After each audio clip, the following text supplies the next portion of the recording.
Bonjour à toutes et à tous et bienvenue dans l'épisode 115 de La Lettre Pro, le podcast Intelligence Artificielle. Je suis Brulatour, le rédacteur en chef de La Lettre Pro. Aujourd'hui, nous allons explorer une variété de sujets passionnants dans le monde de la radio et du podcast. Voici ce qui est à l'ordre du jour. Le début de la 31e édition du prix France Info de la bande dessinée d'actualité et de reportage, les défis rencontrés par les radios de montagne face à la topographie, l'audience des sites et des applications selon l'ACPM et bien plus encore. Aujourd'hui, nous célébrons le coup d'envoi de la 31e édition du prix France Info de la bande dessinée d'actualité et de reportage. Depuis 1994, ce prix met en avant des œuvres qui marient le journalisme et le dessin, offrant une perspective unique sur l'actualité. Le jury, présidé par Philippe Marty, secrétaire général de France Info, est composé de 9 journalistes expérimentés. Parmi eux, des figures emblématiques comme Rémi Bosssaron et Sarah Calaman. Jean-Christophe Augier, spécialiste de bande dessinée, présentera les titres en compétition lors des Experts Livres sur France Info les dimanches 5 et 12 janvier. Le lauréat de cette édition sera annoncé à la mi-janvier. C'est un événement incontournable pour les passionnés de bande dessinée et de journalisme. Lors du Radio Tour à Grenoble, les radios locales de montagne ont partagé leurs expériences face aux défis uniques que présente leur environnement. Ces stations doivent surmonter des contraintes topographiques importantes, ce qui affecte à la fois la qualité de la diffusion et la portée de leur signal. En plus de ces défis techniques, elles doivent également s'adapter aux flux touristiques saisonniers, ce qui nécessite une programmation flexible et réactive. Ces radios jouent un rôle crucial dans la vie locale, surtout pendant la haute saison hivernale, où elles deviennent un lien vital pour les habitants et les visiteurs. Leur capacité à s'ancrer dans la communauté est essentielle non seulement pour leur survie économique, mais aussi pour leur pertinence éditoriale. Ces échanges lors du Radio Tour soulignent l'ingéniosité et la résilience de ces stations face à des conditions souvent difficiles. Aujourd'hui, nous examinons les derniers chiffres d'audience publiés par l'Alliance pour les chiffres de la presse et des médias, ou ACPM. En novembre, les marques numériques dans la catégorie actualité/information généraliste ont connu une augmentation significative de leur fréquentation avec une hausse de 14% par rapport à novembre 2023. Cette montée en popularité reflète l'intérêt croissant des utilisateurs pour les plateformes d'information en ligne qui continuent de s'adapter et d'innover pour capter l'attention du public. Ces résultats montrent également l'importance de l'actualité numérique dans notre quotidien, soulignant la nécessité pour les médias de rester compétitifs et réactifs dans un paysage en constante évolution. Les chiffres de l'ACPM sont un indicateur clé de la manière dont les consommateurs interagissent avec les contenus numériques et ils servent de guide précieux pour les stratégies futures des éditeurs et des créateurs de contenu. La musique est au cœur du Paris Radio Show, où convivialité et efficacité se rencontrent. L'édition 2024 a vu des artistes comme Zao de Sagazan, Stiletto, Arnaud Santamaria et Geronimo se produire à la Bellevilloise, un lieu qui favorise les échanges intimes entre les artistes et les professionnels de l'industrie. Les promoteurs Éric Lelièvre, Rodolphe Brossard, Jean-Michel Canitro et Hervé Cocteau ont orchestré ces rencontres. En 2025, cet événement sera reconduit, réunissant des directeurs de programmes francophones et des acteurs clés de la musique.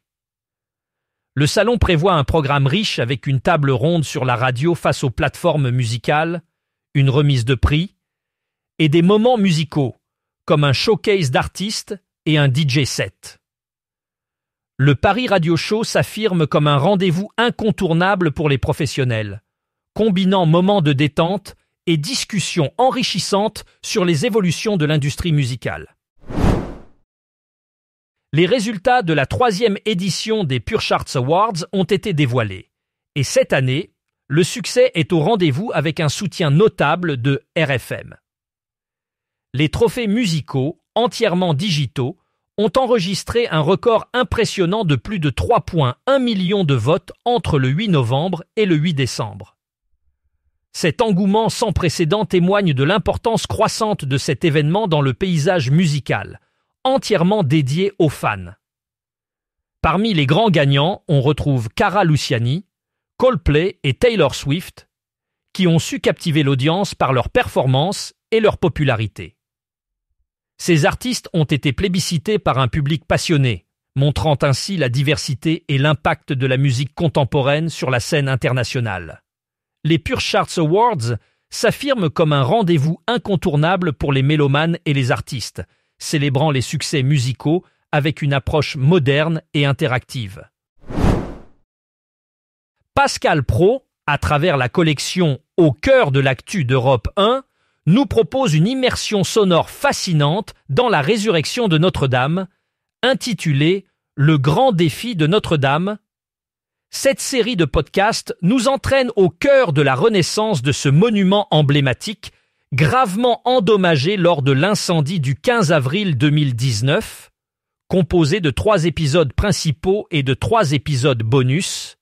Cette série dévoile les coulisses d'un chantier monumental où se mêlent histoire, patrimoine et modernité. Dans le premier épisode, après le choc, un chantier colossal, Pascal Praud nous plonge dans la soirée tragique de l'incendie et la mobilisation exceptionnelle qui a suivi, avec plus de 8 millions d'euros de dons collectés en seulement 48 heures.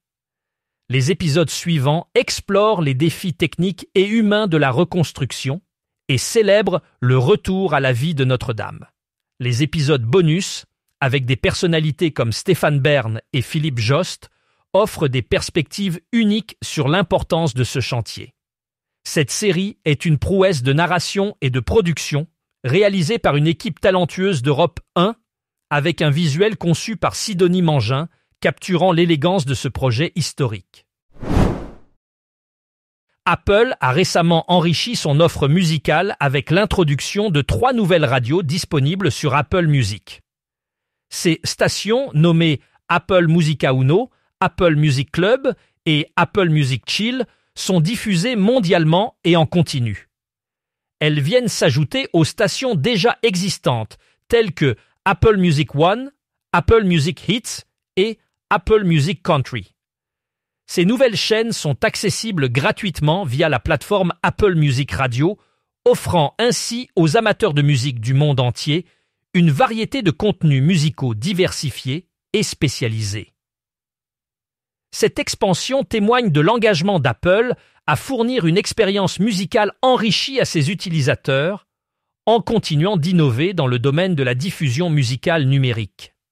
Ces 3 nouvelles radios visent à offrir une programmation variée, allant de la musique latine à des morceaux électroniques et des ambiances plus relaxantes, répondant ainsi aux goûts éclectiques de leur audience mondiale. En novembre dernier, le monde entier a enregistré plus de 167 millions d'écoutes et de téléchargements de podcasts, dont 134 millions rien qu'en France, selon l'étude Istat Podcast. Médiamétrie a révélé que France Inter se distingue comme la radio la plus réécoutée en France, avec plus de 40 millions d'écoutes et de téléchargements. Ces chiffres impressionnants témoignent de l'attraction continue de France Inter auprès des auditeurs, renforçant sa position de leader dans le paysage radiophonique français. La station continue de captiver un large public grâce à sa programmation diversifiée et de qualité. Pour ceux qui souhaitent en savoir plus sur cette actualité et d'autres sujets passionnants, je vous invite à visiter notre site lalettre.pro et à vous abonner à notre newsletter quotidienne pour ne rien manquer des dernières nouvelles dans le monde de la radio et du podcast.